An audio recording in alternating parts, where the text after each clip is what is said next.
Contaminants linked to low birth weight, diabetes, and obesity are turning up in drinking water in North Denver Metro. The South Adams County Water and Sanitation District has 12 wells in an area bounded by I-270, Quebec, and 96th.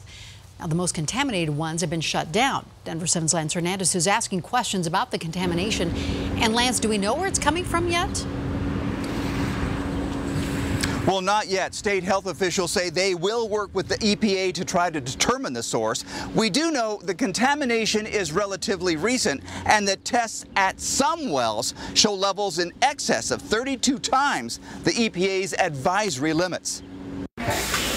You hear all these chemicals and everything else, and I don't like chemicals. Pam DeShant is reluctant to drink water out of her own tap, especially now that PFCs have been found in 12 of South Adams County Water's municipal wells.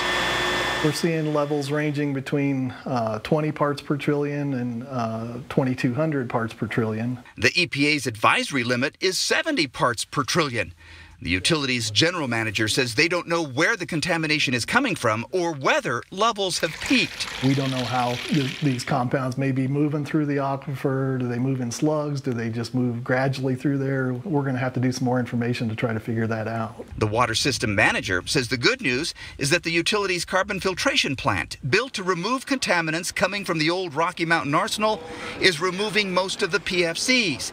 He says they will check to see if there might be filters more suited to the PFCs. What we want to make sure is the type of carbon and the flow rate through the system is optimized, that we're removing those substances to the very lowest level that we can remove them to. Debbie Davis says she still won't drink the water. Why not?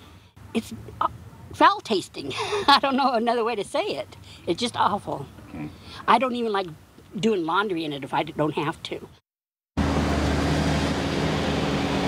Now, state health officials say that by shutting down the most contaminated wells, treating their own water, and purchasing extra supplies from Denver, the water here in Commerce City is safe.